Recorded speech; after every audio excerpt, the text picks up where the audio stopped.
Oh, a little bit of secret book of James action here. Come from the Nag Hammadi scriptures.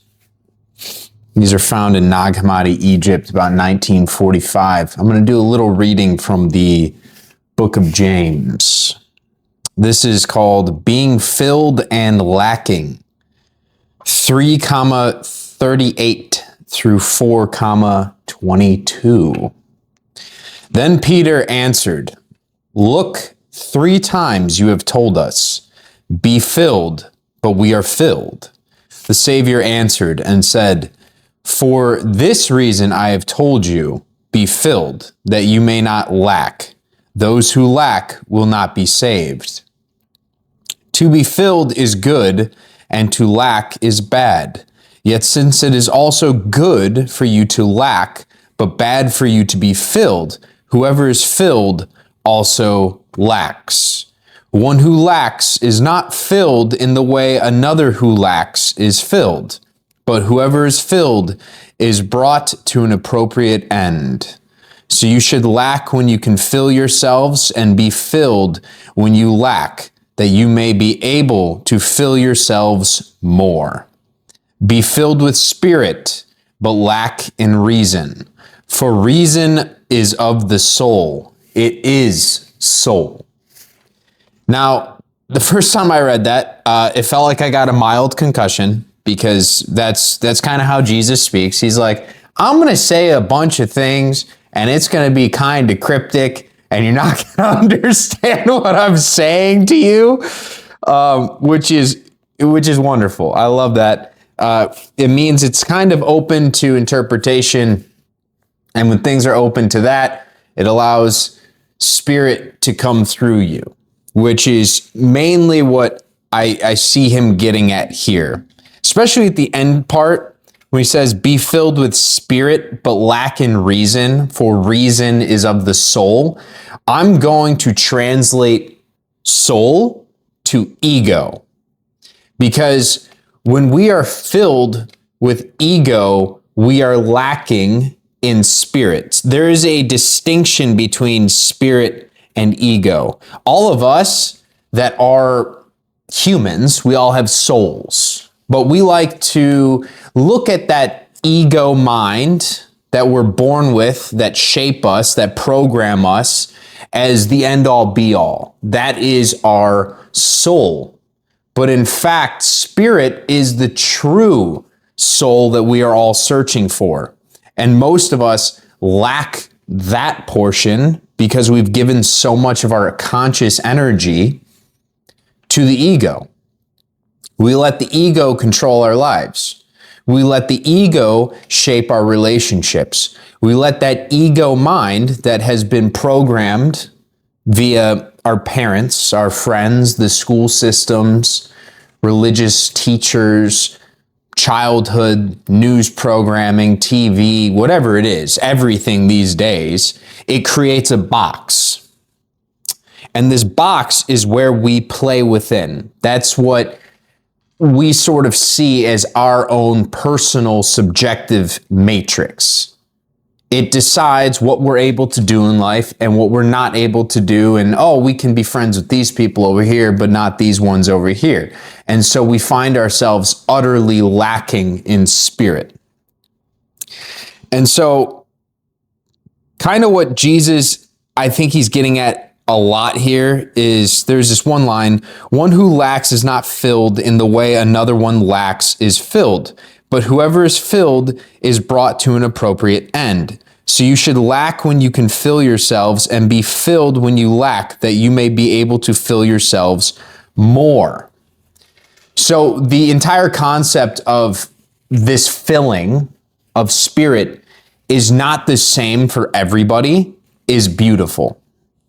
Because if I were to completely empty myself out of all reason, all that ego, because reason is soul and soul is ego. If you completely empty yourself of that and you allow yourself to be filled by the Spirit, the filling that you would receive is going to be different than what would fill another person. We all have different blueprints for what our lives are supposed to be. Like for me, I get a lot of joy, a lot, from reading this type of information and material and trying to understand it. There might be somebody that watches this that you are really into tech. Somebody else might be really into biosciences. Somebody might be into fitness. And when you sacrifice the individual ego of each one of those people and you allow the Spirit to fill them, that blueprint for their life is going to be different from the blueprint of another that is filled with that Spirit. And so that's really what Jesus is asking of us. He's saying, you guys, you need to find yourselves in lack. You need to come to that point where even if you are currently filled, you believe you are filled with that ego mind, that reason, you are still in lack. So you must empty yourselves so that Spirit, which is the source power, God, consciousness from the higher realms, can fill you. And that filling is different from another. But when you become filled, it then can lead you back to lack. As he said, he's like, those who are filled are also in lack. How does that make sense, Mr. Jesus? How does that make sense? I thought I was filled, brother. And I don't want to put words in his mouth, but I see this as the nonstop cycle of life. Because once you are filled with enough of this Spirit and you start taking a path, you'll reach a point where you come to an end. And when you come to an end, well, now you are lacking in future steps. So you were filled, you take the Spirit and you go, you reach an end, and that was the end of that box, that construction. Because when you're filled by Spirit, ultimately you have to kind of do a handshake with your ego. Your ego is sacrificed, your ego is emptied so that a new Spirit can come in and sort of guide you, guide the soul. But then you will reach a point where you haven't been filled to the point of like straight enlightenment like a Jesus would have, and you're looking for the next steps. And so every time you are filled, you also are in lack. And the whole point of life is to fill yourself with the Spirit to move forward, so then it reveals new desires of the soul, which that soul, once filled, up levels. It becomes something new. You know, it is kind of like a sword. It's forged in the fire, and it keeps being tempered and honed into a sharper, better sword. But that's not the end of the journey there. You want to keep going. You want to keep improving. And that improvement, that desire to improve, ultimately leads to lacking. It leads to suffering. And suffering is not a bad thing. Suffering is just the presence internalized of lack. Because you're saying, well, you know, I'm not in a good state right now because there is something missing. And that is what gives birth to desire. And that lack ultimately allows for the filling, and the filling then leads you to more lack. And thus the cycle continues.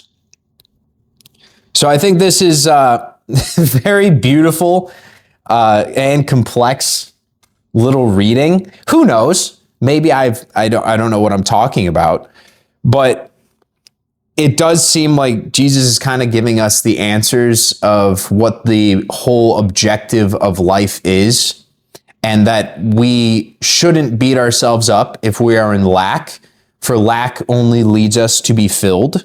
And every time we are filled, we will reach an end. And when we reach the end, we will lack, and that lack is a desire born from our internal reality that we want something new, something more, and that opens us up to be filled to the brim again.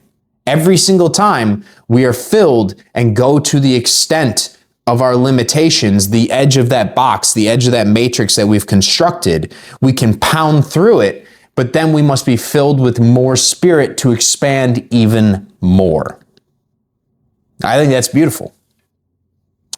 gives us a purpose, gives us a reason to always try new things, extend ourselves as far as humanly possible. And it's also a nice little reminder that we aren't just our ego. We are not just our soul, that there is something much greater, that spirit, that really has all the blueprints for what we can do, what we can achieve in our life.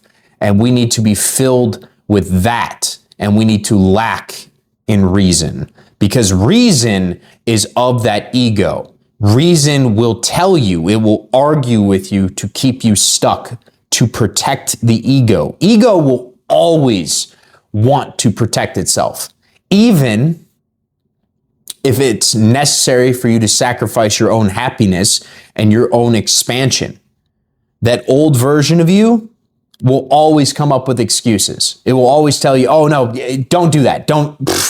No, that's too much. You're getting too big for your britches. And that will keep you stuck. But it will protect the ego. The ego will be able to survive. It will be able to thrive in the box that is constructed for itself. So when you find yourself at wit's end, when you find yourself utterly lacking, empty yourself so that you may be filled with that spirit. And then keep punching onwards. Let's keep going. Love you guys. Namaste.